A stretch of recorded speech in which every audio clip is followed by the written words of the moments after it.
Here we are once again talking XFL and USFL news. Tonight we're going to start with the XFL. I know that's a little off of our normal, um, I guess, format. I don't want to call it a format because there's not really a format, but I know that's a little off of our format. But we'll talk the XFL stuff first.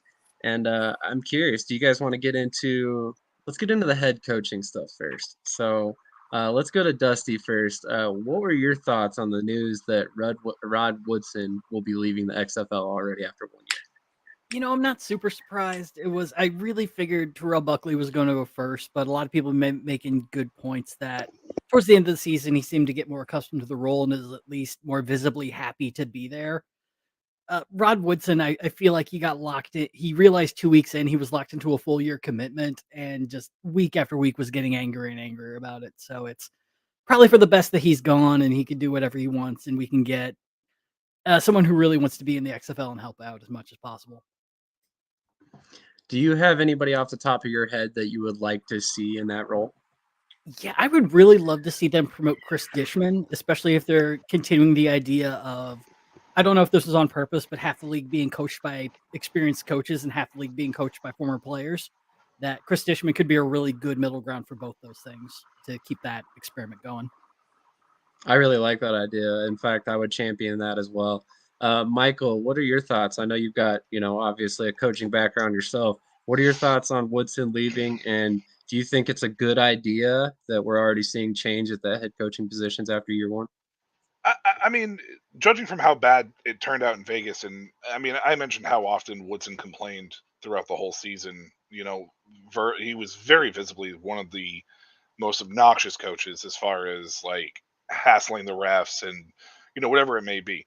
Now that just may be Rod Woodson's character and who he is, for all I know. I mean, I don't know him personally, so it could just be part of his character design. But as a head coach, when your team is not doing well, usually it comes from the top down. Like in Orlando, it was just an experience. You could see it all written all over. It was just an experience. Rod Woodson has some experience. He has no professional head coaching experience. So, is this surprising? No. Does it concern me? No. Do I wish that they would have given him another chance? Yes. And primarily, I wish they would have given him another year just because he only has 1 year under his belt as a professional head coach. Coaching is one of those weird, um, I don't know how to really put this. It's one of those weird dynamics where the measuring sticks are determined over the course of the first 2 to 3 years.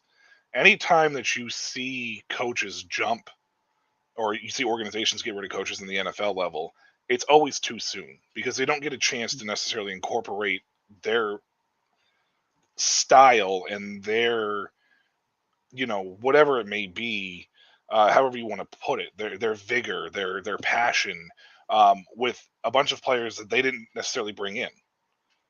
So it's hard to do that. Now Woodson did bring in a lot of these players, right? I mean, the outside of the assigning of the coaches, but assigning of the quarterbacks, which the head coaches still had input in, you know, he was the one that brought these players in for the most part with him and the GM that's over there. So,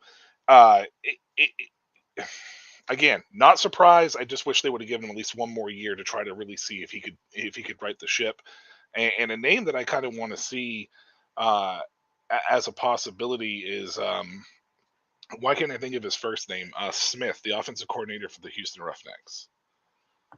AJ Um, Smith. AJ Smith, that's it. I would say Austin Smith. I knew that didn't sound right, but AJ Smith was one that I would like to see. Pep Hamilton's name I've seen tossed out all over Twitter as well as a possibility. But I love Dusty's suggestion of Chris Dishman. Vegas' defense struggled a little bit, sure, but I don't know if how much of that was necessarily Dishman's fault in comparison to it just Rod Woodson just kind of being a little bit out of his element and never really getting comfortable in that role. That's completely fair. Pearce, why don't we go ahead and go straight to your thoughts? I mean, I'm sure you had some idea that Rod Woodson was, if anybody was on the chopping block, Woodson was possibly it. I would have thought Wilson. I definitely would have thought Terrell Buckley. As a Guardians fan, I could definitely see him on that list. But I think ultimately it was just kind of sad to watch Vegas play.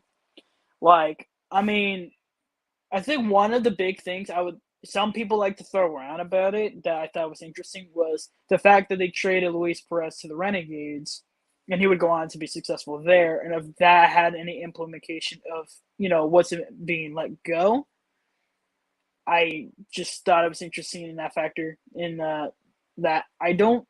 Did they really explain that process of like who kind of okayed it at all? Like, or did the GM make all the moves? Like, did Watson have any part of that? As far as the trade, Yeah. I imagine Woodson had some sort of say in it. You know, to kind of counteract what you were just saying there, real quick, Christian. One of the things that I noticed was when you take a look at Reggie Barlow, and I mentioned it on a previous spring football report. When you looked at Reggie Barlow and you looked at Terrell Buckley later in the year, they really leaned into their coordinators and allowing their coordinators to kind of just do their thing. Woodson made a change at the offensive coordinator position, right? Yeah. Halfway through the season, but it still was the same results, except for Jalen McClendon, who was completely different than Luis Perez, was enjoying some sort of success, right? I mean, McClendon was having some sort of success, but how much of that was Woodson trying to control every aspect of the game, thinking that's how a head coach is supposed to be? You know what I mean? Like that really stuck out to me because Barlow and Buckley didn't really do that, especially Buckley down the stretch with Orlando. Yeah, that makes sense. But overall, I do not surprised with the release. I like with the league so young as the XFL. I thought they would have kept him at least for another year. And regards to who I think is a nice head coach candidate, I am on the Pep Hamilton train. He's pretty good. But if we're talking goofy, bring Curry Wilson back. We needed those chicken salads in the XFL. We need to bring them back. Bring it back. If we're no, putting thank you. if we're putting Goofy on the menu, then I'm changing my answer to Bob Wiley. I had no clue he was the offensive line coach for the Vipers, and I'm a former Browns fan, post or pre Deshaun Watson, and Bob Wiley was just the best part of that team, and all the mistakes. It was just really symbolic of that. So screw it, Bob Wiley. Awesome. Awesome. We got a couple comments I'm going to run through real quick. Flame Wingman says it was shocking at first, but based on what Matty Fresh and Mike Mitchell were saying, it makes sense. Hey, if Mike Mitchell said it, it's probably true. I've said that multiple times. There's no one better in this business, so I would definitely echo his sentiments on that. There's reasons for why Woodson's gone. Birmingham back to back. I'm sure that's just a nod to Christian and trying to stroke his ego there. Nobody can possibly think Birmingham's winning again. Braden says, "Hey Christian," just kidding. I think Perez said he asked to be traded since Woodson was going to go with McClendon. Kaylee says, "Yo, what's good?" And Pearce just shouting everybody back out. So yeah, I gotta say, as far as seeing Woodson leave, it was not shocking at all, especially after a couple different games. The way he reacted to calls, the way he berated officials. Um, I think that something had to be done there, whether it was a change in his demeanor and the way he treated people around him, or it was something that needed where a change needed to be made at the head coaching position, and maybe it ended up being where it was a mutual parting of ways because Woodson didn't necessarily get what he wanted out of the XFL per se, but um, it's just really interesting to see so quickly after the season. This must have been building up over a couple weeks. You know what I mean? This isn't something that just happened overnight. So it's interesting to see on that front. But as far as head coaching candidates that I would love to see, I mean, there's a lot of different names. I really like that Chris Dishman suggestion. Mark Trestman's out there. I know he's not coaching anywhere right now. It'd be interesting to see him back in the XFL, despite what Pearce is saying right now. I liked him when he was in the NFL and the CFL, believe it or not. Um, let's see, Pep Hamilton. I really like that suggestion. Whether or not he would come, somebody said Gruden. That would be a really interesting name. Bring a lot of attention to the league. But personally, if I was going to see any Gruden, I'd be rooting for Jay Gruden. But that's because I'm an AFL fan, so I would love to see what he could do in an alt football league once again. But yeah, interesting to see nonetheless. I will definitely be paying close attention to see, if they put out who's getting an interview and stuff like that, although I doubt we will see that stuff. So it'll be interesting to follow nonetheless. I'd Any like to last see. thoughts on? Sorry, go ahead. No, I was going to say. I mean, I would just last thought before we moved on to. I would like to see them kind of dip into the historical black colleges and university, you know, segue again. Kind of dip into the coaching ranks down there and really give them an opportunity, or honestly, bring back Hugh Jackson. Ooh, I really like that one too. I mean, he was a terrible NFL head coach. I mean, he was god awful, Yeah, but but has a good coaching resume as an assistant across the board. And if these leagues existed when he was around prior to, I mean, who knows what could have happened? And I mean, you never know. I mean, that's what these leagues are kind of about for the most part, to bring back certain people. And I mean, I'm not a huge Hugh Jackson fan. Cleveland was such a disaster. I just don't know it would have mattered who the head coach was during his time period before and the short time period after, before Kevin Stefanski came in. I don't think it would have mattered. They all would have probably bombed out and been terrible. So I don't know. hey, I just like to see if maybe him get a look, even if it's just as a coordinator. that'd be very interesting. And to be fair, man, how many years was it that like the Browns were changing coaches every 2 to 3 years, and it was Yeah, like back to back to back to back to back. So for so long, Rob Chudzinski was there for like a year. That's another name. Where is he? What's he doing now? That'd be interesting to see. But on to the next topic. The XFL, or a story came out recently that the XFL lost $60 million in year one, um, given their initial investment, what they had returned. Um, it, there's kind of a shock going around, I feel, that's a little unwarranted. Now, I don't want to insert my opinion before I get your guys' opinion. So let's go to Dusty first. What was your thoughts when you heard that 60 million number? Did that shock you? Did you think you were on par with what it would have been?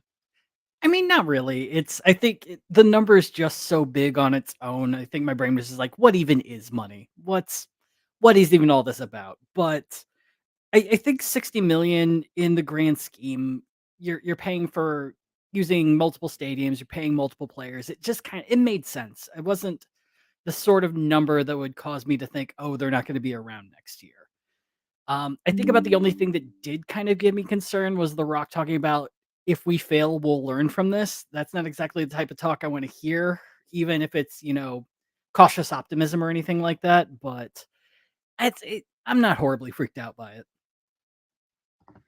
Nor am I, personally, obviously. I kind of alluded to that. But Michael, what are your thoughts on the $60 million loss? I know we've talked about it off camera, but let's give it to the people watching.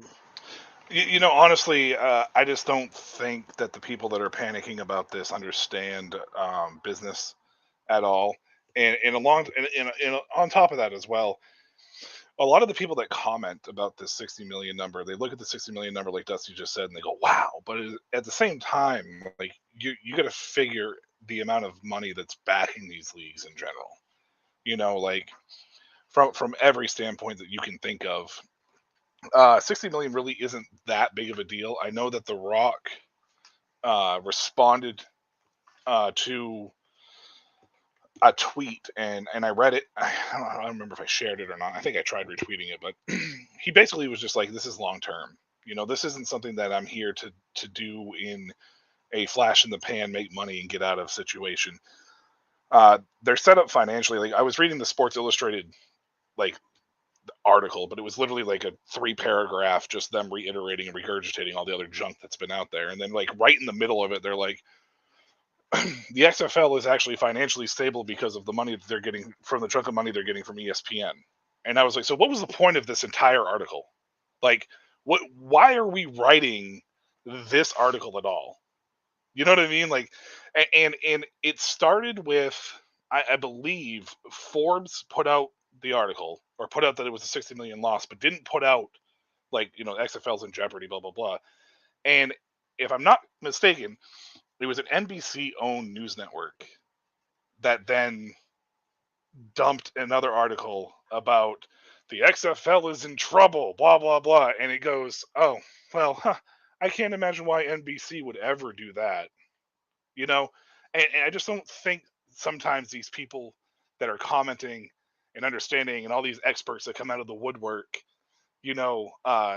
truly just understand that this is a long game. It's not a short-term game. If the NFL started right now, the numbers that they're putting up wouldn't even be close to being feasible. I mean, we're talking about a league that's been around forever. If you include the back to the AFC days or AFL days, like it's night and day, and everybody wants to compare it to the NFL. Like these guys are going to come out of the woodwork and fire into the gates right away. XFL or USFL. We've talked about this numerous times. It's going to be a slow crawl to start. And there's a lot of hesitation around spring leagues because spring leagues have failed. And I will say that Sports Illustrated article was really disappointing because they mentioned the old USFL failing. But they failed to mention the old USFL failed because they moved to the fall to try to compete with the NFL. Not because they were in the spring league. They failed because they tried moving to compete with the NFL. And that was their doomsday. So shame on you, Sports Illustrated, if you listen to this or hear it by any chance, or somebody clips it and goes viral. I don't know. But shame on you. You might say that don't impress me much, Sports Illustrated. Pearce, what are your thoughts on this loss by the XFL in year one? I think Michael kind of basically nailed it down. Like every small business, any mom pop shop, when they first start off, it's gonna take a while for them to finally hit some positive. Like it's a business. Like of course it's gonna take some time. Like the numbers didn't shock me. I just think people are thinking it out of proportion. Like they're just kind of freaking it out because I don't know. Maybe it has to do with like people still remember how the AAF just blew up and how that went down. So they're just worried about spring football losing money. Like, oh no. So I think it's just out of proportion and just overall, it's nothing to worry about in the grand scheme of things. Yeah, I completely agree. I mean, I know I kind of alluded to it before, but I think it's funny, it's almost like people haven't heard that saying, it takes money to make money. It's going to take a lot of investment to get stability to the point where you can bring in a large enough player name. I don't want to put it that way, but players that are recognizable enough to draw in the casual fan. And that's what the XFL and USFL have done when they've brought in guys like Martavis Bryant, Josh Gordon, your AJ McCarrons, your Ben DiNucci's, and they're not necessarily superstars, but these are guys that people know, your Philip Lindsay's. And I know I named a bunch of XFL names and I haven't named any USFL names. It's nothing personal. It's just guys off the top of my head. But it's just I think both leagues are basically just approaching a different business model, and that's all it is. We're seeing really two case studies as to how you can approach a spring football league. And I personally have said it before. I know Michael feels the same. I think these leagues can coexist for many years. For long term, it's up to us fans to support both leagues in order to make it work. And once again, show up to games, buy the merch, watch it on TV. That's what matters. I know they don't put out streaming numbers, but hopefully they're at least paying attention to that stuff and know that you're watching as well. So just make sure you're paying attention. You're tuning in and watching the stuff. But any more thoughts on the XFL losses? Yeah, I will say real quick, it's not really about the loss, but it's about a comment that you just made about them coexisting. The only way that I don't see them being able to coexist is if they choose to expand for any particular reason, because then their season is going to end up crossing over into one another. And if they end up crossing over into one another, that's where you're going to probably end up seeing for any significant period of time, because they do cross over a little bit towards the end for the XFL season. But I think that's where you're going to start seeing the issues, because then it's going to be a lot more head to head. Like I think week 9, week 10 of the XFL season and week 1 and week 2 of the USFL season, only 4 games total were on at the same time or across each other at some point in time. So out of the 8 games that weekend, or out of the 8 games over the course of those 2 weeks, half of them crossed in some capacity, and they both put up decent numbers. Decent, I wouldn't say great, but they put up decent numbers for what they were. So they can coexist as long as they don't cross over each other, I believe. 100% agree. 100% agree. I personally like to have multiple games on at once. I'm, maybe not the norm, but that's that's just me. Anybody else? Any last thoughts on this? I mean, I will say, I think the thing the XFL has been doing really well at that people, I don't think these articles really mentioning is they are selling out stadiums. They're finding the audiences that have a hunger for this, whether it's in St. Louis or DC. And on top of that, they're also embracing really quick tradition, which I think is going to be enormous for the XFL, whether it's beer snake or cause law or throwing lemons on the field. The more they embrace that fun and allow people to enjoy that, the more you're going to start getting people in the stadiums as well. And the 60 million losses are going to just get smaller and smaller each year.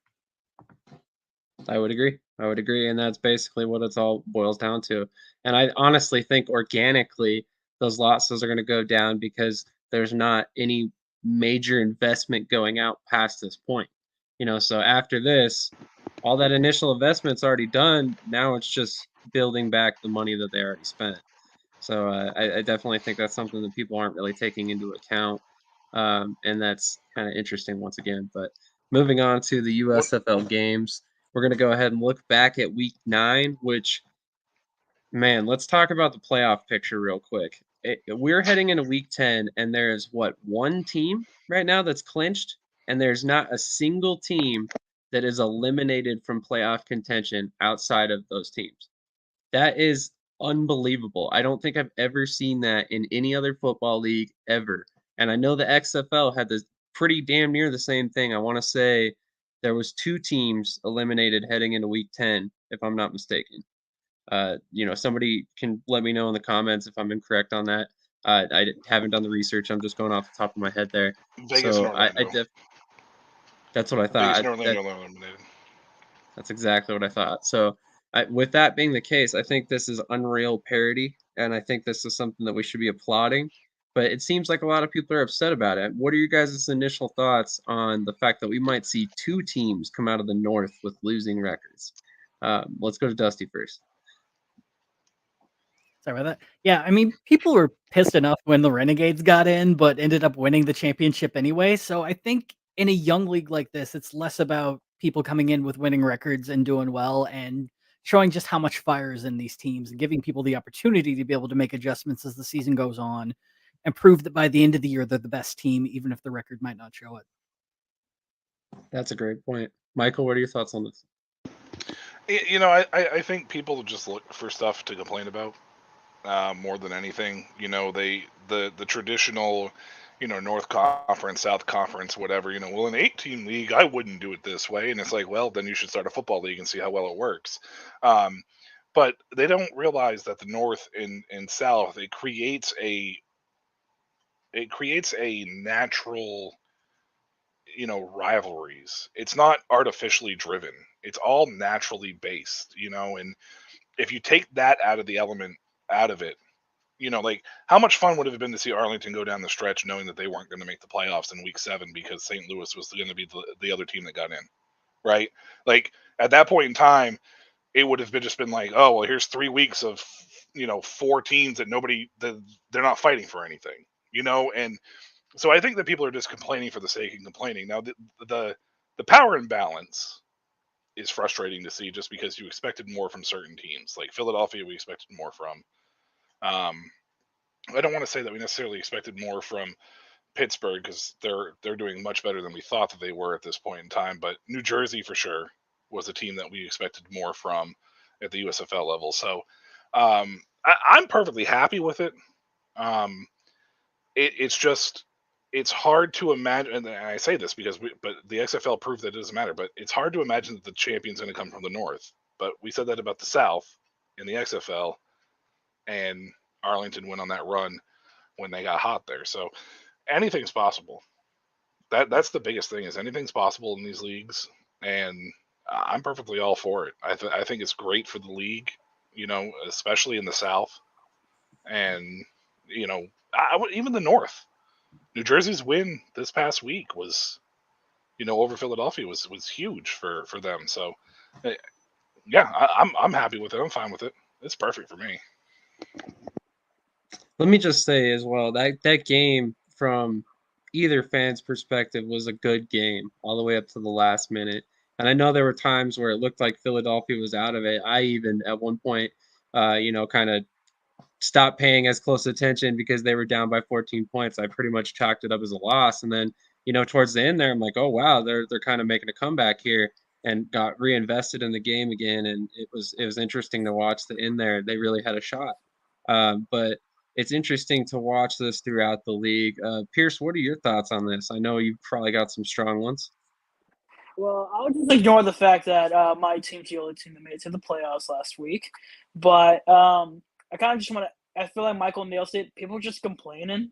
People are just complaining. They just like to complain, and I don't know. Maybe they're just upset because Birmingham's in it again. But I mean, and at the same time, they're not watching the games. Like Michael also said, foresight. The Maulers look good. Jersey put up a good game. Like, I would love to see the Maulers go into the playoffs, regardless of the record. Record's really kind of in the end of things not doesn't make up a whole team. Because if a team is strong and like they have that bond, it works out in the end game. That's what the Renegades did in the XFL. So like it only matters if the team is purely like and with a league this small, like that kind of like wins and losses doesn't necessarily matter in that scheme. Because like in the NFL, there's just so many teams. So when a team is like the Browns, where it's like, oh no, they're losing because they are just that bad. In this retrospect, it's only 8 teams, and there's a small roster, and small week of schedule. Like it just, I don't know. To me, like especially right now, I think that it doesn't matter. I think people are just complaining, and maybe just watch the games, and you'll understand why. Like, regardless if they're losing record, that they're gonna play great in the playoffs.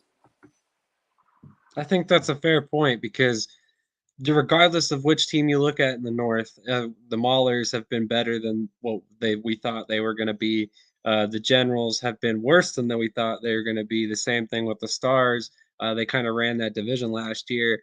Both those teams. So it's kind of interesting to see them slumping. And then the Panthers have been better, or at times have been better than we thought they were going to be.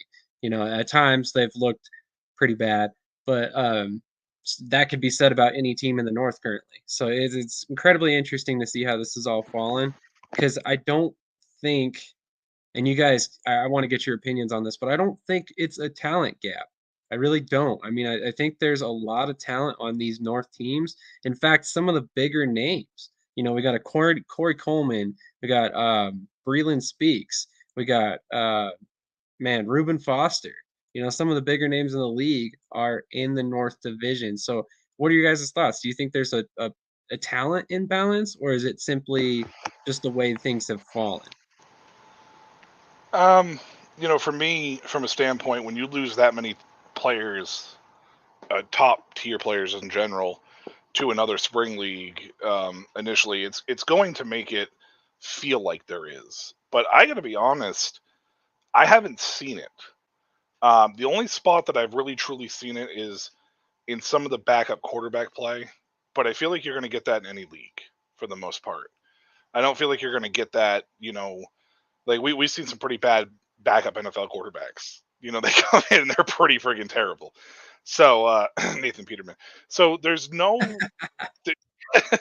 there's no really big way to gauge this, but I think overall, like, what was it, Sam, that we were talking about heading into the year? It was offensive line and cornerbacks.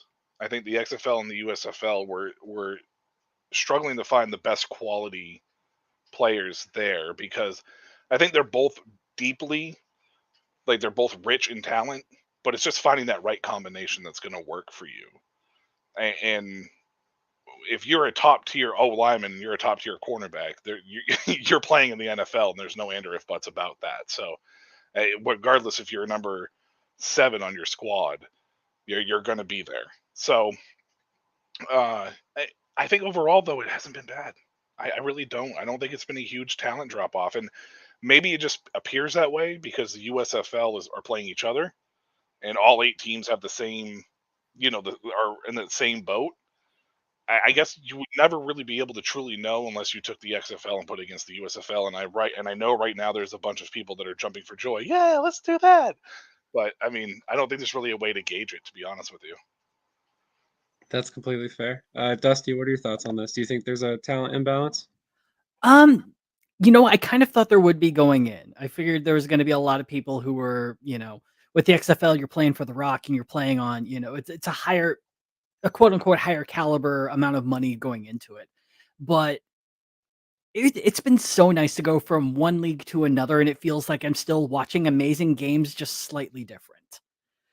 And just about the only times I've really felt like there might be an imbalance is when watching the Panthers and Maulers, where the Panthers O-line just kept falling apart over and over and over again.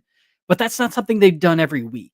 So I think we're watching more just, it's not so much a power imbalance as it is teams.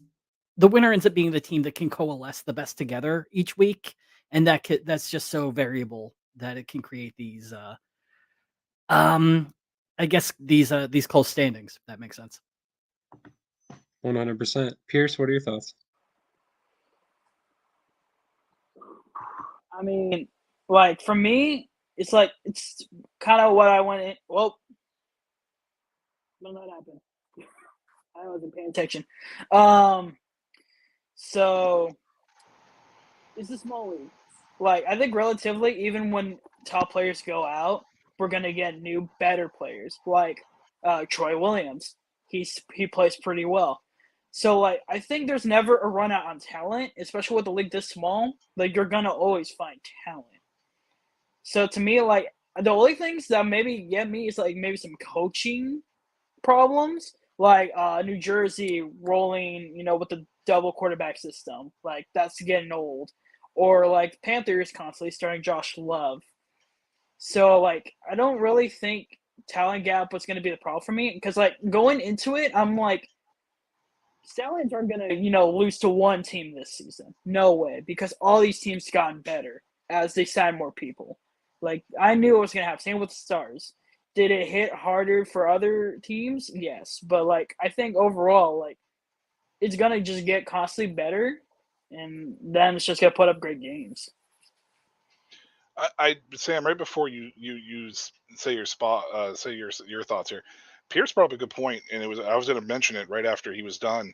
Uh, it, I was actually expecting the coaching drop off more than I was necessarily the player drop off. Not because I don't think there's any talent that there's not talented coaches out there that aren't coaching in general. I just wasn't sure if the USFL, with as many turnovers, they had what, half the league have new head coaches. It was four new head coaches. Seeing that was going to be able to bring it in. And Curtis Johnson is coach of the year in my opinion, and you're not going to tell me otherwise. Regardless if the Gamblers make the playoffs or not, he's coach of the year because what he's done with Houston is remarkable. I mean, considering the timing of when he came in and had to get a whole new staff is absolutely insane. But the coaching drop off hasn't been that bad, if at all, to be honest with you. And that's really where I have been the most impressed in comparison to the player talent. That's completely fair. That is actually a great point. I thought there was going to be a drop off as well, and kudos to the USFL on that. We can criticize the league for a lot of different things, but they made some amazing choices for the coaching replacements. Mike Nolan, former NFL head coach, longtime coordinator, Curtis Johnson, longtime NFL coach, former college head coach. You look at John DiFilippo, longtime NFL assistant, literally 20 some years as an assistant, never got an opportunity as a head coach. And then same thing with um, man, I'm blanking his name, Ray Horton in Pittsburgh. It's same thing. Longtime coordinator, longtime assistant coach, never got an opportunity as a head coach, gets that opportunity with the USFL. So that's why these leagues are so great. We get to see a couple of these head coaches get chances for the first time. We get others that get to rekindle their career, hopefully, and ultimately, hopefully, get another opportunity as a head coach at the NFL level at a later date if everything works out according to plan. We are going to take a short 30-second break. We'll be right back after this commercial. SeatGeek is the ticketing app for fans like Boomstick Lady. No free throw is safe from the roar of her sticks. SeatGeek helps her find a seat in the direct eye line of the shooter so she can sit where her boomsticks make the biggest boom. Everybody okay? SeatGeek handles the tickets to sports, concerts, and more, so fans can fan. All right. Thank you to SeatGeek for sponsoring this episode and so many more. Check out their ticket app and use our code SamShady at checkout. Save $20 and support Shady Sports Network while you're at it. But we're going to move on to the USFL games last week, and we're going to start with the Pittsburgh Maulers and the Michigan Panthers. So I really quickly wanted to run down our picks for last week and give myself and Michael a little bit of credit because we were the only people that picked the Pittsburgh Maulers to win this game. Pearce picked the Michigan Panthers 20-17. John picked 20-10. We also had Mark Michigan 23-17. And then in the chat as well, Freddie picked Pittsburgh, and then Chris picked Michigan as well. So kind of interesting to see so many picks for Michigan. But looking at this game, it seems to have fallen exactly like Freddie was talking about last week when he mentioned time of possession. So you see a dramatic slant in the Pittsburgh Maulers' direction, and they won the game. So I'm kind of curious to see your guys' reactions. I mean, how surprised are you to see Pittsburgh kind of get this late season resurgence, and do you think it's enough for them to make the playoffs? Let's go to Dusty first. Honestly, I think a part of me was expecting the Maulers to win this just because, as Pearce said, I don't have much love for Josh Love. I'm constantly wondering what it's going to take for him to get benched. And then the moment I usually start thinking that, he starts playing really well. It just didn't happen this game. So yeah, I just have very little faith when he's in, and the way Pittsburgh was, their defense has been with Kivia Tizino. It's been, I'm just fully expecting them to continue to dominate with defense, and as long as Troy Williams keeps playing decently well, I wouldn't be surprised if they made it in. I would completely agree. Michael, what are your thoughts on this game and Pittsburgh's performance so far? I mean, Josh Love didn't make my "that don't impress me much" segment because he's amazing by any means, and yeah, it's a little bit of a spoiler for later on in the show. But the thing with the Maulers is, and I think I mentioned it last week when I picked them, is this team has probably lost more close games than any other team in the league this year, and they've been in it. Troy Williams hasn't put up gaudy numbers. He hasn't thrown for 300 yards, but he's done enough to be able to be like, hey guys, like, I have talent. If we can just keep it together and put it together and bring it together, we are going to be fine. I don't think he played in this game, though. I think this was Terry Wilson who got the start and play, if I remember correctly. And Wilson played well, or decent enough, I should say, to carry the team. But the Maulers are going to go by defense, and the Panthers dropped the ball. And honestly, I still think that even though the Panthers had a 1 win up on them in this game, they were at the bottom of most people's power rankings for a reason. That's completely fair. And I think you might have gotten your games mixed up. Troy Williams did make the start, played pretty well. Oh, was it Troy Williams? Okay, sorry, yeah. Completely fair. Pearce, what were your thoughts on this game? I know you picked Michigan, but you picked a close game, so I don't think you were overly surprised by this result. Yeah, no, I definitely thought, because Josh Love is just that unpredictable, where, like, as Dustin said, he was like, there's just, like, so many, they got a few good games, but there's a lot of bad games. And honestly, this is pretty bad, like, ridiculous. Like, where's Brian Lewerke? Like, somebody get him out of here. Like, he might as well be playing for the Gamblers because he's gambling on a win or loss of how his performance goes. That's how bad it was. Like, they were probably the worst team this week. Because I said something on the PFN Discord. I was like, who played the worst game on Saturday? You know, between the losers. And I'm like, Michigan had a lot of 3-and-outs. And this game was winnable. Like, the score was a lot closer than I would imagine.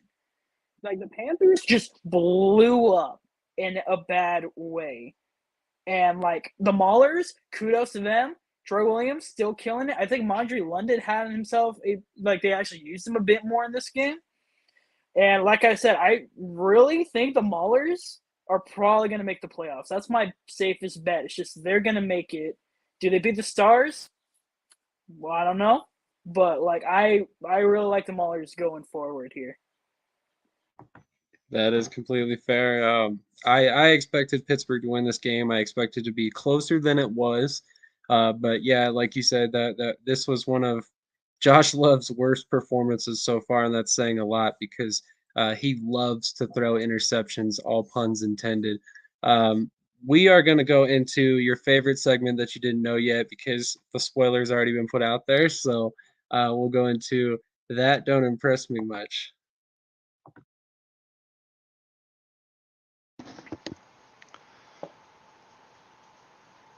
Well, there is supposed to be music with that, and don't know what happened there. This week's winner of or recipient of that and don't impress me much award is Josh Love. I mean, let's just face it. The Michigan Panthers were one up on the two of the three other teams in the Northern Conference over New Jersey and the team they played, Pittsburgh. And Josh Love goes out there and throws one interception and one touchdown and 4 interceptions. If you are trying to get into the playoffs and make a run, regardless of where you are, you cannot put up that kind of performance. Not all of it is Josh Love's fault, because it is a lot of it on his offensive line as well. But 1 touchdown, 4 interceptions, 57% completion rating. Sorry, Josh, but that don't impress me much, man. That don't impress me much. And there was music and then Darius Victor's. Yeah, I don't know, man. I don't know. Something I was gonna say he might have pressed. He might have pressed him this week. Who knows? Dusty, was that your first? Was that your first "Don't Impress Me Much" experience? That it was. It was a wonderful throwback to my childhood. Listening to Shania Twain. So thank you much. It was supposed to be on both, and it was obviously supposed to be Josh Love on both. So I apologize for once again dropping. What did Darius Victor do wrong, man? Yeah, he got he did player nothing. of the week. Yeah, that was a couple of weeks ago. That was the three fumble performance. Oh yeah, exactly. When I picked him there. Yeah. So we're gonna go in. We're gonna go ahead and move into the next game, and we're gonna start with Michael this time because he is the resident Breakers fan. We all picked New Orleans, so we all expected this, but dang, did this turn into a lopsided game? Michael, take us. I mean, this went exactly how everybody chalked it up, right? No, I mean, let's face it though. New Orleans at the beginning of the year, this was the kind of performance I think we expected after the 4-game win streak, pretty much almost week in and week out. We didn't get it. Obviously, they had some struggles, but it looks like they figured out most of it across the board. Memphis's 5-game win streak, while it was super impressive for what they did and what they went through, the overall team has kind of felt like they've kind of just skated by in a majority of games. Like they've been there and then they just haven't. Like if you look at the time of possession was very, very close. I mean, total drives were close. Total plays were pretty close. The total yards were close. But the thing about it is Memphis just turned the ball over. And you can't turn the ball over if you're going to win games. And, one of the other things, you're highlighting that they had 2 red zone possessions and didn't come away with a touchdown at all. But it's just the Breakers defense, I think, has been kind of a little bit of the unsung hero. Like even during that 3-game skid that they had, they've really kept the Breakers in games when the offense has struggled or has not been needed. Like this game, the offense really didn't need to be needed. I mean, Wes Hill's 2.6 yards per carry. McLeod Bethel-Thompson didn't even throw for 100 yards. But the defense was just doing defensive things, and this is what we saw. And if they can put those two together, this team is probably the most dangerous team in the entire league, even over your Birmingham Stallions, Pearce. And that's actually not a biased analysis, I promise. That's just 100% just how I feel because of how well that defense played during that 3-game losing streak. That's somewhat fair. Pierce, I'll give you the chance to go ahead and respond to that right away. Well, first of all, I wanna applaud the Breakers for once ever since the league's gone. Thank you for finally showing off how bad the Showboats are. I've been telling you guys how much frauds they are. They're basically were the Vikings last year. They just got too lucky, and finally they got their pants pulled down. It took them forever, and to top it all off, because I saw on Twitter, apparently they're basically out of the playoffs. Because in order for everything to go right, they need to there's a couple wins and losses, but they got to beat the point differential, which is apparently 63, because they had 2 blowouts, one in Birmingham and then this game. So it's not impossible, but they're basically done. So the Showboats are basically gone, and finally, just everything went down, and this game was terrible for the Showboats. The turnovers were bad. Cole Kelly was bad. Everything just didn't work out. And the Breakers, I feel like they didn't even need to try eventually. Like you said, Beth Thompson, he barely threw. I don't even know if West Hills had a great game. It was just, ridiculous.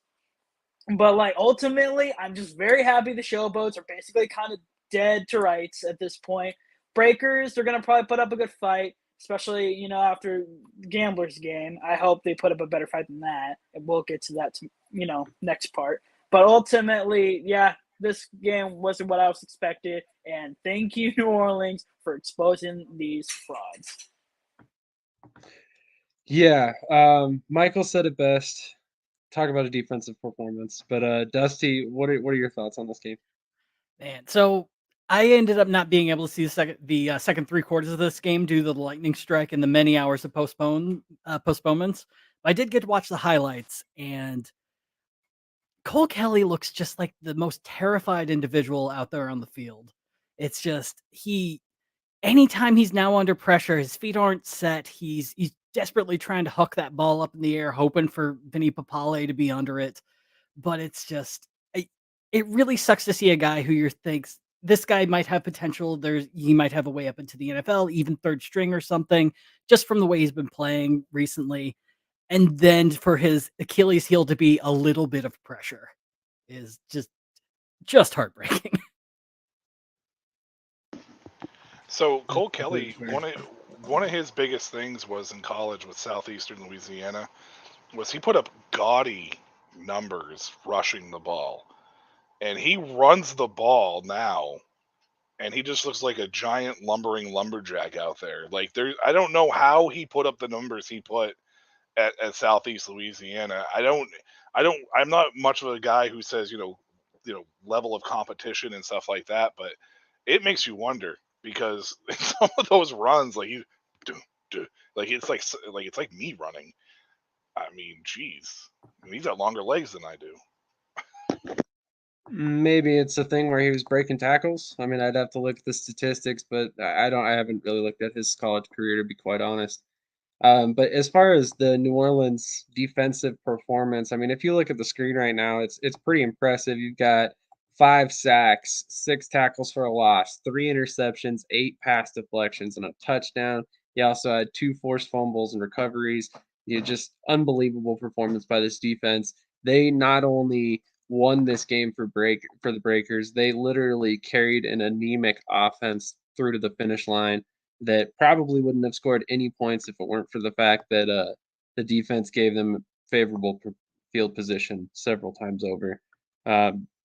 Like Dusty said, poor performance by Cole Kelly all the way around, who has been pretty encouraging over the past couple weeks. Just interesting game all the way around. I expected Memphis to do a lot better than they did. I did not expect this to turn into a blowout. In fact, just to give you guys some ideas, literally every one of us projected this to be a score of 27 points for the Breakers, and then all of us projected the Memphis Showboats to be over 20 points. and it's just crazy to see them only score 3 points on the day and have 5 turnovers. I didn't see that coming at all. But moving on to the next game that we all picked unanimously, that of course was the Birmingham Stallions game. We all picked the Stallions to win in this game, so give me just a second to pull up the stats. But Pearce, why don't you go ahead and kick us off with your thoughts on this game? Well, let me tell you first thing. The first half almost made me I had to change underwear because that was very much a frightful half. And like I don't know what was going on with our offense. Nothing was working. And like our defense, once again, as always, keeps us like there. And then somebody brought up what I thought was interesting was there was a stat line I think of just like how often the Stallions would go into like within a 2-minute warning and score. They probably do it more often than not. I don't remember the exact stat. I would have to pull it up. I think Luke Miller pulled it up, and then just after that, it seemed like that first half never existed. Just like it never existed, and we just took over the game. And then so one of my points last week too was that Bahar was going to be a problem. I don't think he relatively played bad in this game, but he did have that fumble pick six where he like threw it out and got a pick six off of that. Won't say that was what I was thinking of, like he's a liability, but that was a pretty terrible play. Like start Terry Wilson already. And Mark Thompson, which that dude, I don't know if you all saw it on Twitter before the game. He was saying something about MVP, and he was like, "I'll answer all the banter." And he didn't do much. They didn't score. It was all field goals. So I have still yet to see Mark Thompson answer any banter. But I think pretty much after that performance, Magoo is the GOAT, and he is the MVP. Like, undoubtedly. Like, Mark Thompson, I still think he's Offensive Player of the Year, for sure. But Magoo is that dude. He's got the dogs in him. And, like, I'm not saying that they're going to go back-to-back, but at least right now it looks really great. And I'm even more happier because we're going against the Showboats next week. And after their performance, I hope we go 42-2 again. So I'm very optimistic. I would not say I'm happy how the game went, but like overall, I'm just very happy, dude, out here. We will definitely get your predictions with the 100-2 score here shortly. Let's go to Dusty next. What are your thoughts on this game? Does Magoo deserve MVP? You know, I kind of think so. He's just week in, week out been great. When Jamar Smith went down, I was fully expecting them to just have a really, really sad and what if sort of year. And then Alex Magoo just comes in like he was the starter from the get-go and just has been so much fun to watch, whether he's passing, whether he's running and getting knocked around before getting in the end zone. He's clearly having the time of his life, and that's always just such a rush to watch in the spring leagues. That being said, CJ Marable was a lot of fun to watch too. It's great to see him getting used a bit more. Deion Kane is probably the guy I feel the worst about going through this game, just because I agree, Pearce. I mean, that fumble was heartbreaking because there's nothing anyone could have done on that. Unless you're like maybe Deion Sanders, there's nothing you could do to keep that ball in the position that he was in. But being able to score a touchdown and being able to kind of keep going, it just shows the kind of guy that Deion Kane is. And yeah, against the Showboats, that's rude to make them play this team. The Showboats should just be allowed to take a vacation. You did good. I love that. I love that. Michael, any last thoughts on this game? Yeah, for me, actually, if I'm a Birmingham Stallion fan, I don't know if I'd be as confident as Pearce is, to be honest with you.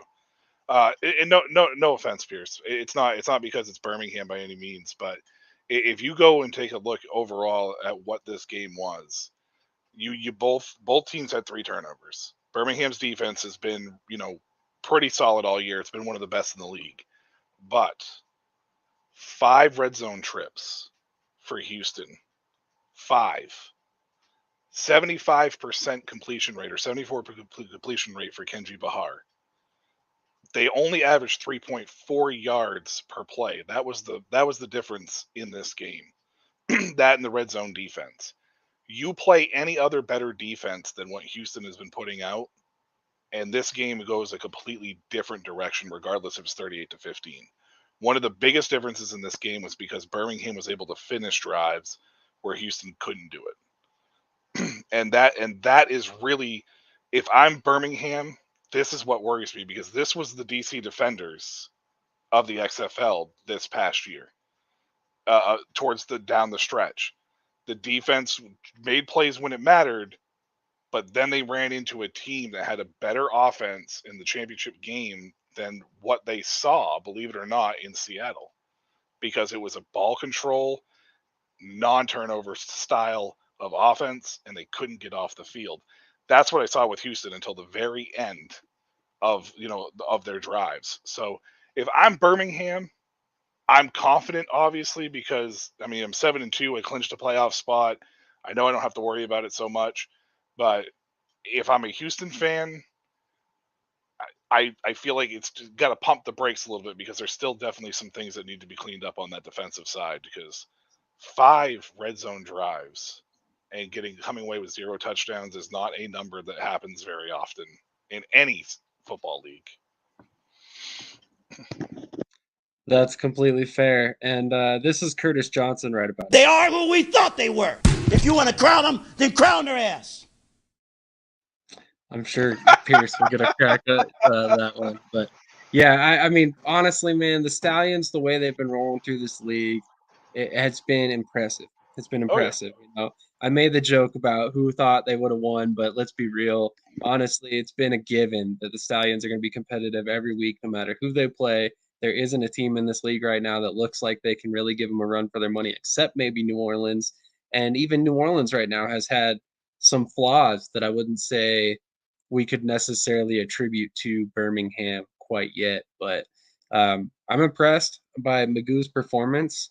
I think he's cemented that he deserves to be an NFL quarterback. Whether it's a practice squad guy or something somewhere, I think that he's done too well protecting the ball and ultimately doing enough to win games that I think that an NFL team is going to see him as a viable QB3 or a QB4, maybe, if that's what it takes. But I do think that he's very viable for a practice squad spot somewhere. But moving on to, in my opinion, probably one of the most disappointing yet exciting games was the New Jersey Generals and the Philadelphia Stars. Which, if you look at the box score here, it looks a lot closer than it really was at points in time. In the third quarter, I believe we were down by 14 points at one point, if I'm not mistaken. The Stars brought it back and had a pretty good conversion thanks to a penalty on a 4th and 12 attempt. So they were able to continue that drive and keep going. But I want to get your guys' thoughts on this game first. Let's start with Dusty on this one. I mean, first off, I'm both happy and kind of surprised that DeAndre Johnson made it back this quickly and was still able to play as well as he did. After they made the trade, or I don't think they officially traded, but when they got Eric Barrier, I just kind of figured, oh, he's probably done for the year, and we're just gonna, just watch the Generals limp along until the end of the year. And so to see them come in and play with as much fervor as they had was pretty great. That Darius Victor touchdown, just seeing him just kind of hop in the air and get folded midair and still get the touchdown was kind of amazing. But yeah, you can't rule out Case Cookus ever. It's like he takes it personally anytime someone's up by a large amount, and it was just a blast of a game. I definitely feel like the Stars towards the end, if it wasn't for that one Hercules Mataafa fumble, I think Case Cookus, if he had an extra second, was going to get that 4th down and make for a very interesting final. Definitely agree on your thoughts. Let's move to Michael next. Michael, what were your thoughts on this game? Did you expect the Generals to win? No. But I also didn't expect DeAndre Johnson back. And I think I mentioned it last week that if he did come back, that it would be a lot, more of a chance for the Generals to win. This team's a completely different team with DeAndre Johnson in there. I think we could put to rest whether or not they trust DeAndre or whether or not they should trust DeAndre, because it is a completely different offense when he's in there. My biggest thing in this game is Philadelphia. Uh, it's a roller coaster every week.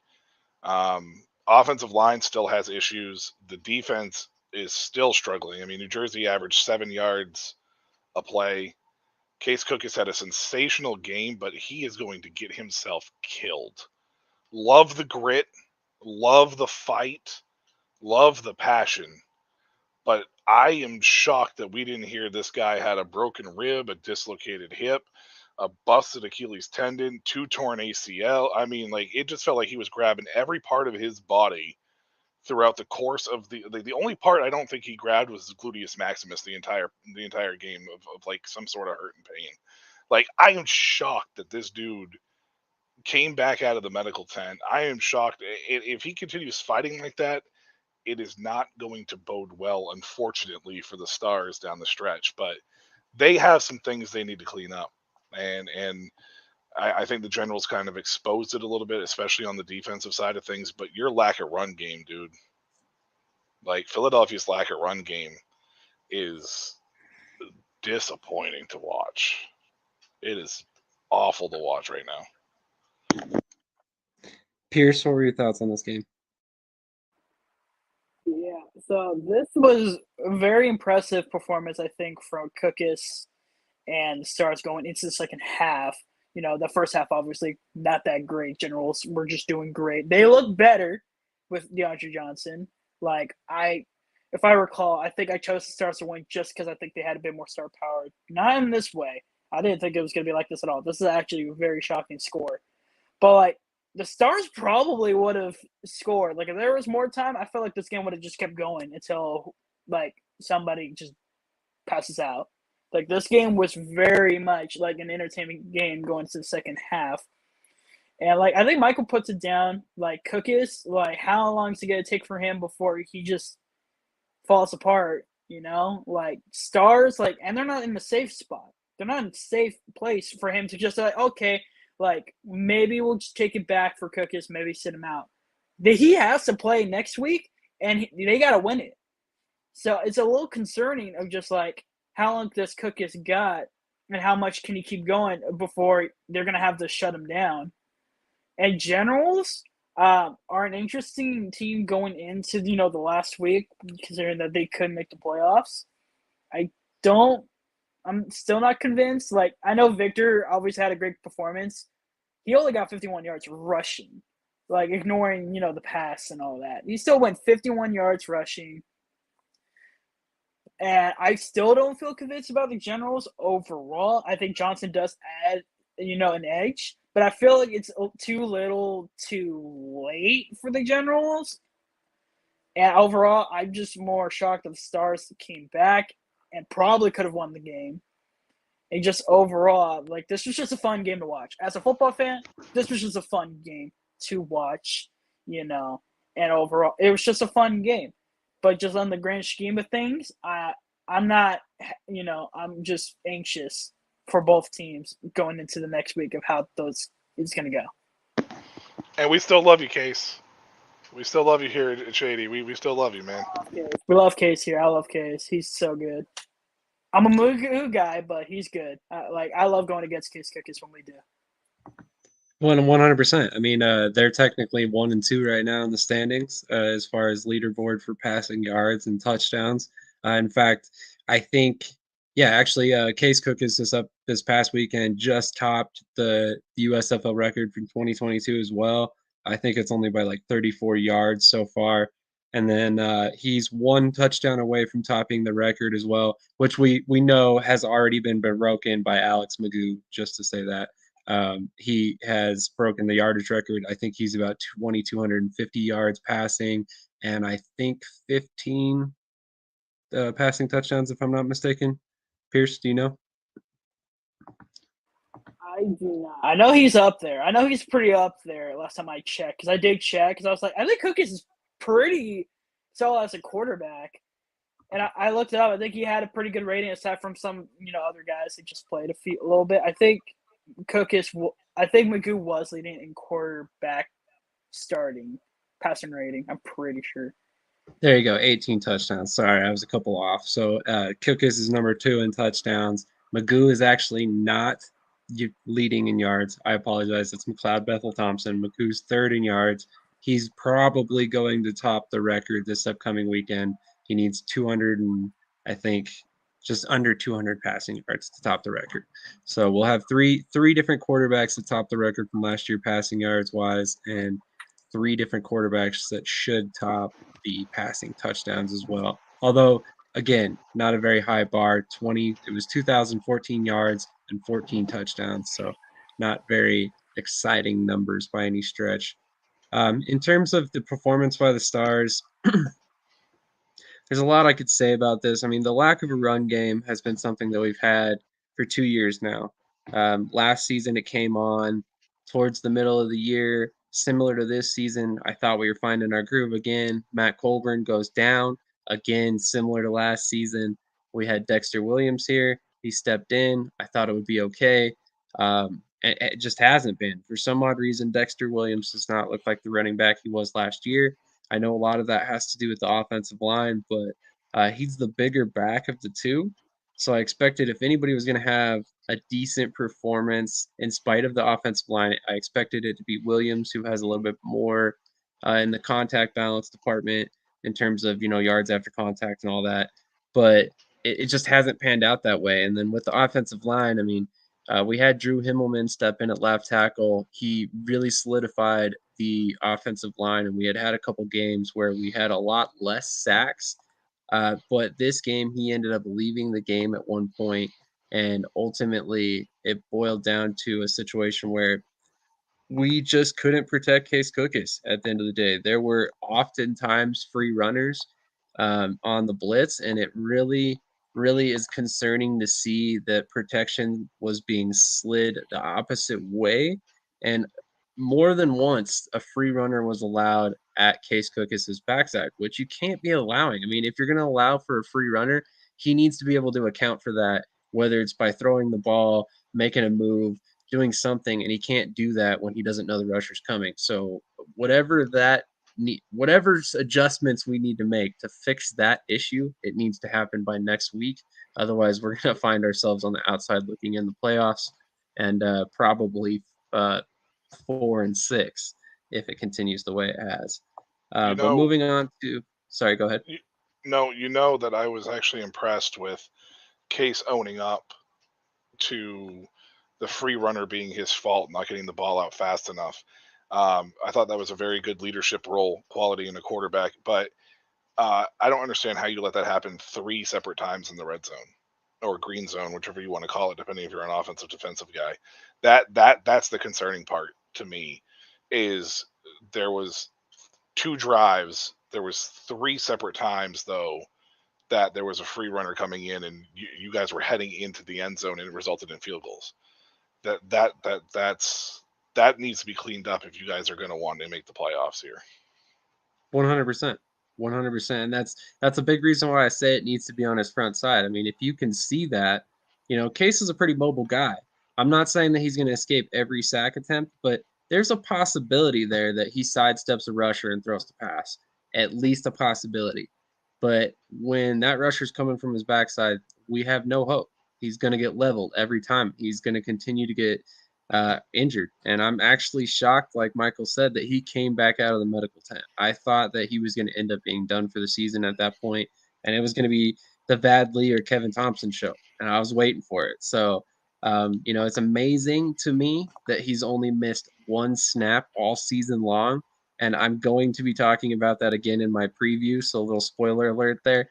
But he is the definition of a warrior when it comes to an offensive player, especially at the quarterback position. To see him continue to take these hits and still get back up, I understand why players play hard for him, because you're getting his all. You see him getting the crap beat out of him every week, and he just continues to get up. And this week, I think he took a bigger hold on this offense than he has in weeks past. I mean, he ran the ball more than he has weeks past, probably all the way back to last season when he did similar things. So, I mean, I was a big Brian Scott fan. I've never kind of wavered from that. I still think he's the more talented overall passer, but you can't argue with the leadership of Case Cookus and the way he approaches the game. You just can't. And I did for a while, and here we are. So, now I'm a big fan of his, and I have a hard time rooting against the guy. He just continues to defy the odds. But let's go ahead and get into our prediction segment if nobody else has any final thoughts on that. But we're going to go ahead and start with the Pittsburgh Maulers at the New Jersey Generals. That is 11 a.m. Mountain Standard Time, 1 p.m. Eastern, and it is broadcast on USA, as you can tell. So let's go to Dusty first. We normally do score predictions, but you don't have to feel obligated if you don't want to. I mean, I might as well make a fool of myself. I'll guess on that. I think the Generals win this 24-18. Chris Blewett gets all 18 points. As much as I like what Troy Williams has been doing, I think this last win is really going to light a fire for the Generals, and Darius Victor's just going to be a giant bowling ball for most of the game. That is fair. That is fair. Thick thighs save lives, right? Michael, what are your thoughts on this game? I'm going to be the contrarian again, and I'm going Pittsburgh in this situation. I think that they've been in close games all year long. New Jersey is just finding their footing. I don't suspect that they are going to see the same kind of softish, no offense, type defense that the Stars play with the Maulers. And I think Pittsburgh is going to win another close one. This game will probably end up being like 23-21. Interesting. If that's a 2-point game, that's going to be another good one for sure. Pearce, what are your thoughts on this game? Like I aforementioned, I just feel like it's a little too late for the Generals. Like, I don't think they got everything put together. As the Maulers, they're kind of just on a hot streak right now, just how they're performing, win or lose. And I just think the Maulers, like I said, they're my favorite to make into the playoffs. I think out of any team. And I think they're going to really put this game together. I don't think they're going to put it, like, really out there, but I do think it's still going to be relatively like a one-score game. But I'm going to go with Pittsburgh 23-17. Okay. Another relatively low-scoring game, almost identical to Dusty's score, just flip-flopped. I am actually going to go with New Jersey as well here. I personally love the fact that they got very creative this past weekend. You saw Cam Eccles-Looper throw a pass. You saw Darius Victor throw a pass. DeAndre Johnson was very efficient. And I think if they can continue this formula against the Pittsburgh Maulers, which will be much tougher, to be granted. I don't want to take anything away from the Maulers' defense. They've been playing well. But I do think that DeAndre Johnson's the X factor here. I think he's really, really, really hard to stop when he runs the ball. And it seems like they're giving him a little bit more freeway to do that now. So I think they're going to ride him into the playoffs 27 to, let's say 21. I think that might be a little high, but we're going to go with it anyway. Let's move on to the next game. We got the Birmingham Stallions at the Memphis Showboats. Dusty, how big of a blowout do you expect this to be? Man, I don't want to go too big, but I'm pretty like 35-10, I think. Just because I don't think Todd Haley's going to deal with losing hope throughout the game very well. He doesn't seem to deal with that well in general. And if Brady White doesn't get a chance to play that game, then guaranteed he did some minor thing to insult Todd Haley at the beginning of the season. It's definitely possible. Michael, what are your thoughts on this game? It really depends on what Birmingham decides to do. They're a playoff. They clinched the playoff spot. The playoffs are going to go through Birmingham, one way or the other. Because unless Birmingham loses and New Orleans loses, and somehow Houston sneaks in there, I still think it's going to go through Birmingham, even if that happens. So, if they play everybody, and we see them play everybody, then they're going to beat the brakes off Memphis. If they play the backups, or they play a good chunk of the backups, Memphis could actually shock and win this game. So I think this score might actually be closer than what most people are going to think just based upon that. I'm going to very conservatively take Birmingham 27-23, but I wouldn't be surprised if the score was much lower with Memphis winning by like a point, if Birmingham doesn't play their starters. Fair enough. Pearce, are you predicting triple digits in this game? I'm not. But yeah, Michael does bring a good point. I did look into it, and no matter what happens this week, it is going to be in Birmingham. So no matter what, it's going to be in Birmingham. So I think that is very much crucial. I think just as small as the roster is, they're probably going to play a lot of the starters. How long they're going to stay on the field is the difference. But I think ultimately I think we're just the better team overall. I think we even got the better coach. Todd Haley sucks. And I still expect this to be a game. I think they will score a touchdown on us, at least. I give them one. But I think ultimately I don't know, because I think they're going to have the starters out maybe for most of the game. So I'm going to go with Birmingham, and I'm going to go 31-20. Okay. Let me ask you this. One touchdown. They're all field goals. The rest are field goals. Okay, fair enough. Does your score prediction change at all if you find out Jalen Morton starting? It's going to be interesting. I mean, at least I trust Jalen Morton over Kyle Slaughter if they randomly start him for some reason. I'm just curious. I haven't looked into Morton that quickly. I know he's in a very small school. I think it was Prairie View A&M, and I've seen his highlight tape. I feel like he can run. I feel like he would be able to do enough. You could probably just deduct a touchdown or so for him. Slaughter, on the other hand, I don't trust him, so hopefully he stays inactive for this game. That would be my one concern is Morton over Magoo. Just because you don't know what you're getting, overall. That would be my one concern. And that's the reason why I think the game's going to be closer and Memphis has a chance. That's fair. I personally am going 30-17, and I ironically am going to say that my score prediction does not change much no matter who starts or plays for the Stallions. And I think that's a credit to how they've built their roster because it's built so similarly. You have a lot of players that can do a lot of the similar things to each other. Like when you have Jay Sternberger, God forbid he went down with an injury. You got LaMichael Pettaway that can step in and be that receiving threat at tight end. You got Thaddeus Moss as well, who's a decent receiver, but he's also a solid blocker. And then, at quarterback, you've got Alex Magoo, Jalen Morton, Jamar Smith, which I know Smith is now injured and he won't be a factor, but they did that on purpose. These three guys are very similar in play style in terms of mobility, escapability in the pocket.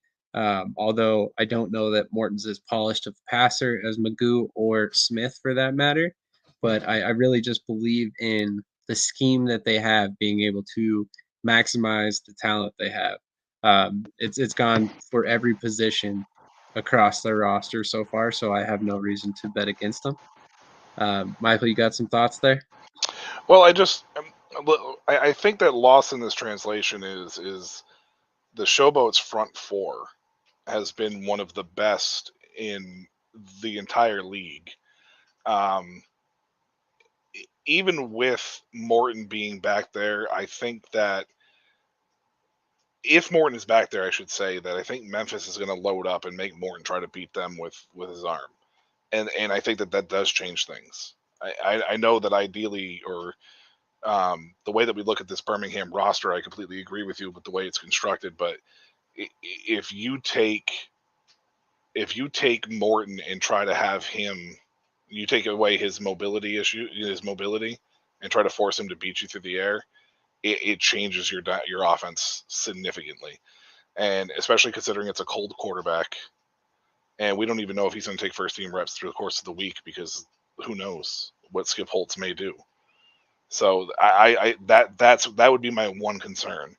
The positive is Memphis is going to prepare for Magoo. So it could be a surprise factor on the flip side of that as well. So, but it just depends on how much you trust Morton. That's completely fair. I just apparently have a lot of trust in him so far, even though I've barely seen him play. But we're going to move on to the New Orleans Breakers with the Houston Gamblers. This might be one of the best games of the weekend. I go out on a limb and say it will be. Let's open up with Dusty again. New Orleans or Houston? God, I honestly don't know. I've been going back and forth on this one. I feel like the Breakers would have the better opportunity over the Gamblers, if anything, just because of their defense. And I do like a lot of what I've seen out of Kenji Bahar as a quarterback. It's just not, it's definitely not top three quarterback play. And I just think that the talent of the Breakers is going to overwhelm them, if anything, just by a little bit. So maybe 26-20 Breakers, but I could be convinced either way by anyone. All right. 26-20. That's a fair score. I think that's very feasible for sure. Let's go to Michael next, a resident New Orleans Breakers fan. Are they going to win this game? Well, let's make it 10 out of 10. I mean, I might as well. I've picked him all year. I don't know why I picked him all year. I mean, judging from that 3-game losing streak, I should have totally, absolutely picked Birmingham in that game. Actually, I may have picked Birmingham in that game, now that I think about it. I don't remember. I think it's 10 for 10. Anyways, I'm going to pick him now because they seem to have found a little bit of that rhythm back. I know the offense wasn't really called on this week, this past week, because they didn't need it because the defense stepped up. If the defense can give half that performance and the offense can give half of the performance that it did the week before, the Breakers could, put a, I don't want to say put a good hurting on the Gamblers, but not really give the Gamblers a chance to get in this game. It will be close though. I'm going to say 30-24. 30-24 with the possibility of the Gamblers could win this game though. It is definitely a possibility. They have played well enough that I think they could put up a fight. But I'm going to say 30-24 New Orleans. All righty. Pearce, what are your thoughts on this one? So obviously, whoever wins this, I think especially if we win, whoever wins this game, we're gonna go against in the playoffs. And they're both teams I, don't like. Don't like the Gamblers because they beat us. Breakers are just very competitive, so I don't like going against them. So as a fan's perspective, I probably would rather take the Breakers. But breaking down what I've seen, Breakers have just been the better team. Gamblers, despite the turnovers against Birmingham, we gave them, their defense isn't that great. So I think, with the Breakers, offense, they can definitely break them apart. Get it? And unlike Dusty, I don't believe in Bahar still. I still think he's not that great. And I think the Breakers defense is just better. And I would not be surprised if Bahar makes one turnover again. And I just think Breakers should basically have this one on lock pretty well. And also, I forgot to mention, Mark Thompson, like I said, was basically not there for the Birmingham game, and that gives perfect tape for New Orleans to how do we keep Mark Thompson just contained? Because I don't think really any team up until that point really knew how to do it. And Birmingham at least showed them something they can use. And I think the Breakers are going to definitely take advantage of it. So I'm definitely going with New Orleans, and I will go 31-14.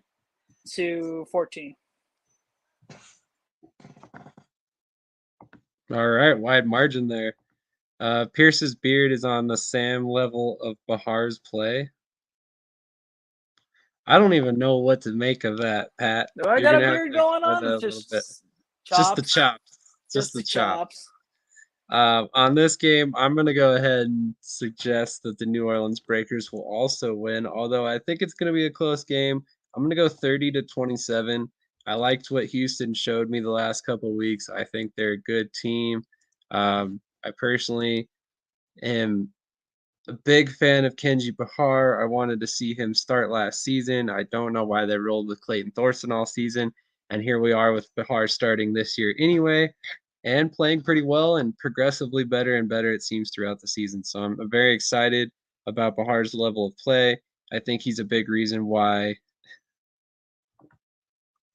Oh, man, completely made me lose my train of thought. Pearce, Fall Out Boy has requested that Pearce become their new lead singer.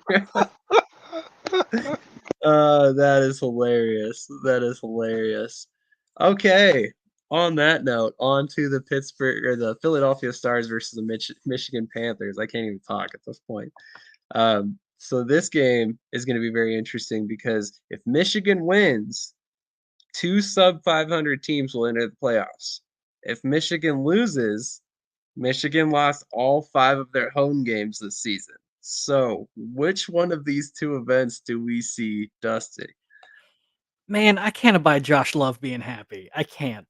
He's already gotten 2 Miller High Lifes. Let that be the peak of your career, man. I think the Philadelphia Stars win this 25-7, but Mike's right. They have to sit Case Cookus the second the game is won. Just let Vadley go in. He'll be fine, and just let Case exist for a little bit longer. This is the kind of gold that you get from Pat on Analyze and Educate. Kenji Bahar is like the non-meat version of alt football Alex Smith from 2014. Yes, so accurate. It's not even funny. Michael, what are your thoughts on this game?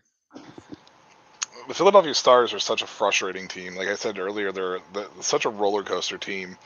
And I'm not at Six Flags, so I'm not really enjoying myself watching them. Case Cookus would be in the MVP talk if this record was better. I mean, let's be honest. He would absolutely be in the talk if this record was better. And that's not all of his fault by any means, because like we said, he's a warrior. He's been fighting every chance of the way that he can get. I don't think Michigan's good. I think the 3 wins that they have were lucky. To be honest with you, Josh Love is horrible. I don't want to say horrible. Josh Love is not good, and Eric Berrier's treatment out there was just frustrating to me. It's so frustrating to me. Stars win this game, 27-13. Yeah, well, that's what I mean. Exactly, Pat. The record would be better if the offensive line blocked for him. They're like the non-meat version of Alex Smith, alt football Alex Smith, right? Is that what you used? 27-13. Hopefully this will be the end of the Josh Love era in Michigan. I don't actively root for players to be out of leagues or out of starting jobs or whatever, but I think he's just better suited to sit back in the backup role right now, and than he is a starter. I kind of feel like from the very beginning, Michigan wanted him to be the number 2. We knew that they really liked Paxton Lynch. They wanted him back. Then he went to the XFL. We know that they brought in Carson Strong. They've signed, EJ Perry. They've signed Brian Lewerke. They brought in all these different guys. So I'm kind of curious. I'm kind of curious if they ever really wanted Josh Love to be the starter, or if he was supposed to be the QB2 from the very beginning, and then when all plans went awry, including Carson Strong's health, they defaulted back to Josh Love. That's a good point, Sam. That's a very good point, because it did feel like Carson Strong was kind of easing more into that starting role before he got hurt. I agree. I agree, and I think he would have been the week 1 starter had he signed earlier on. I don't know if that was a decision by him or a decision by the team to wait. I don't know if it was a health thing. I don't know what the entire details were there, but I think had he come in earlier, he likely would have been the day 1 starter. And we would have either seen him get injured earlier, or we would have never seen Love in the first place until he got healthy. Pearce, what are your predictions on this game? I totally forgot AJ Perry was on the Panthers. What is he doing? Like, they just buying his time or something? I start him, but they're going to stick with Josh Love anyways because it's the last game. And, yeah, I don't think the Panthers are going to look good. I don't think it's going to be one of those crazy, Josh Love throws 3 touchdowns and somehow wins Player of the Week. I don't think it's going to be that game for once.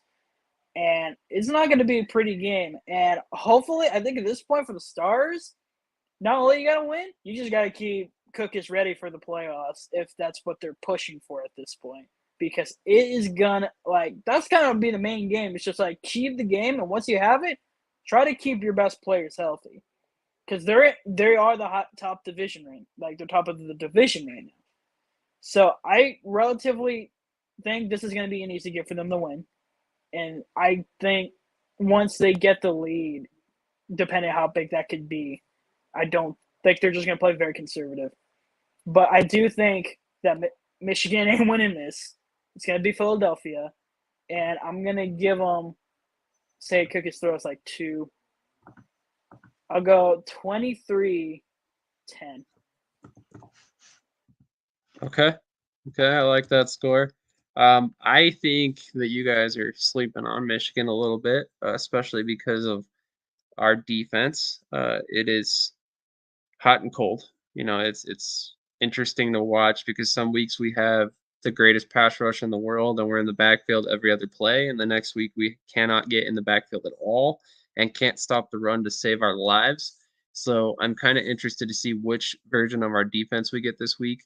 And then same thing with the offensive line. If any team can rush the passer enough to slow down this offense and potentially put Carson. I almost said Carson Wentz. Case Cook is on his back early and often.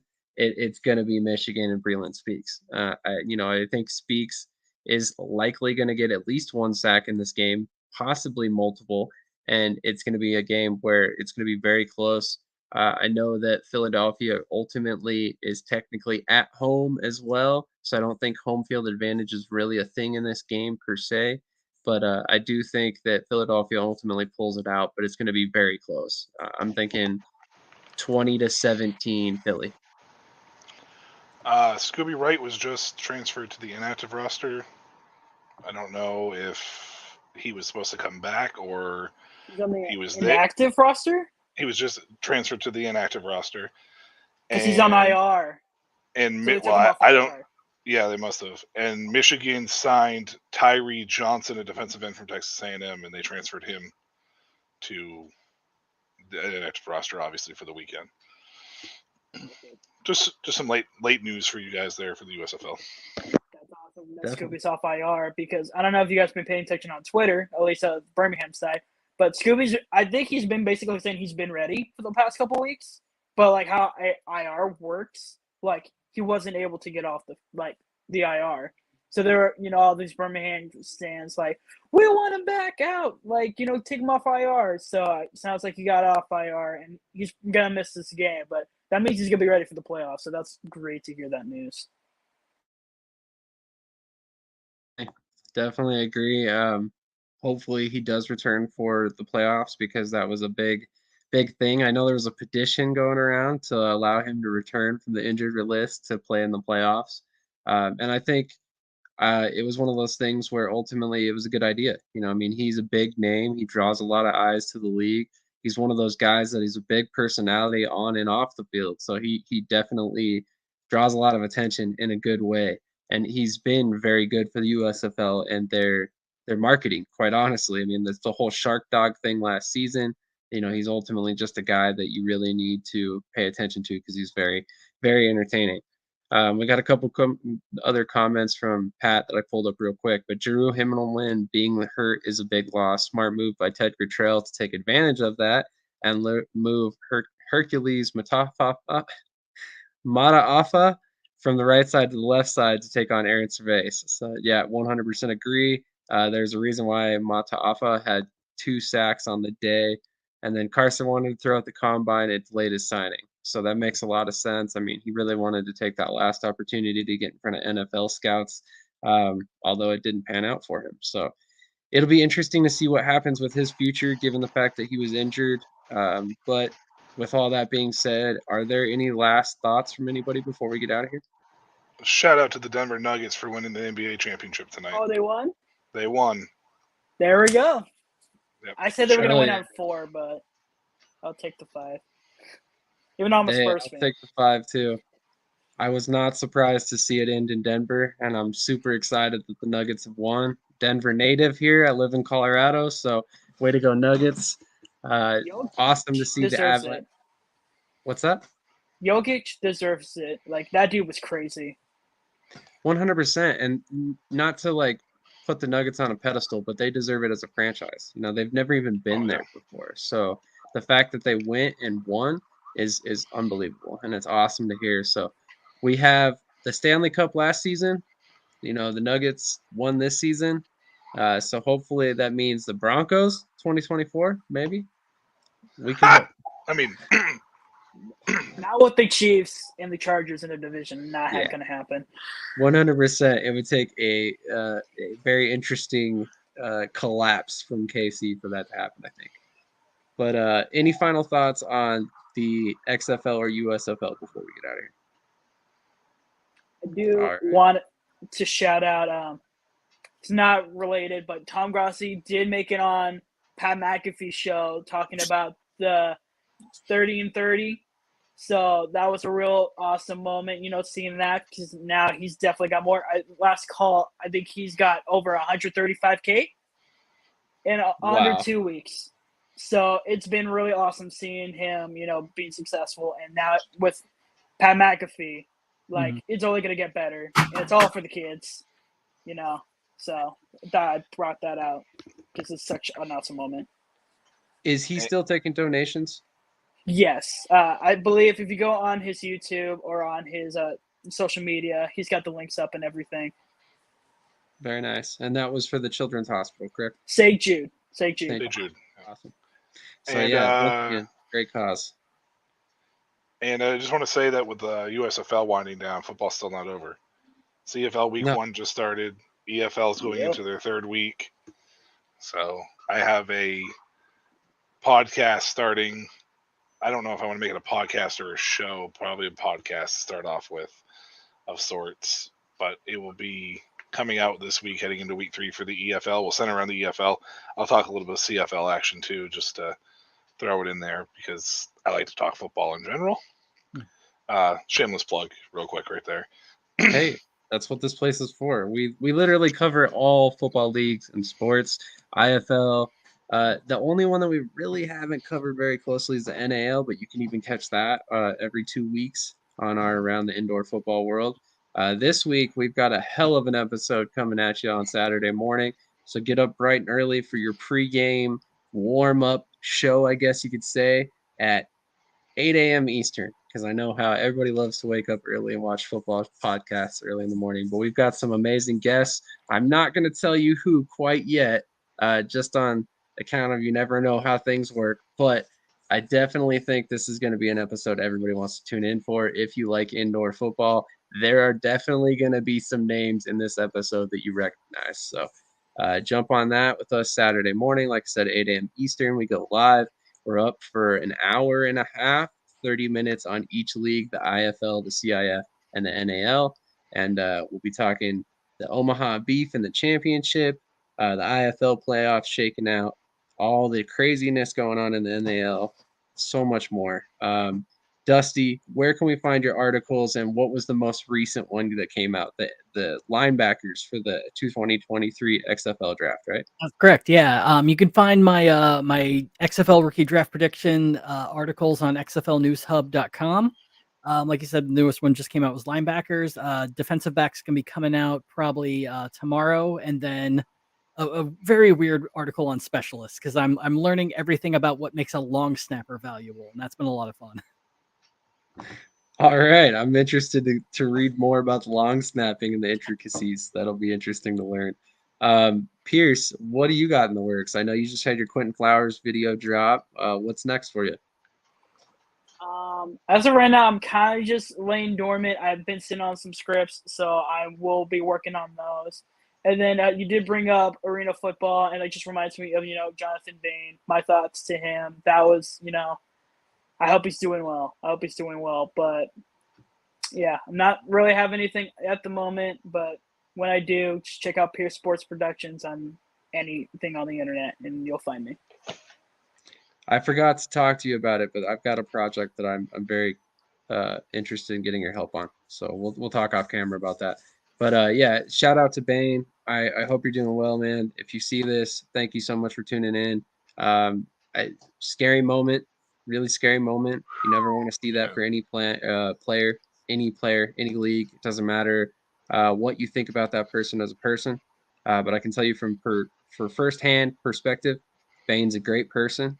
Every conversation I've ever had with him, he's been nothing but the utmost respectful to me and everybody I've dealt with around him. So I just want to say, our prayers go out to you, man. I hope you're okay in the long term. I know things aren't necessarily great right now. I know the surgery went well, but hopefully long term you get everything sorted out and you're 100% healthy and you can live your life the way you want to. You've had a long career. So if this is it, I think you can hang your hat on the fact that you definitely deserve all the accolades you got across your career. Any final thoughts? I know we kind of had a little bit of a ramble there at the end. How can we follow that up? I I feel like just anything after that now, That's a good point. So we might as well end on that. Thank you, everybody, for watching. Really appreciate all you guys tuning in. Hopefully you were entertained. If you were, hit that like button, comment, subscribe to the channel if you haven't already. We are Shady Sports Network, Pearce Sports Productions, also on YouTube. If you're catching this on Snowmon Multimedia, thank you for watching there as well. Hit that subscribe button wherever you're catching this, and catch XFL News Hub articles and Pearce Sports Production, like I said. And we'll catch you in the next episode.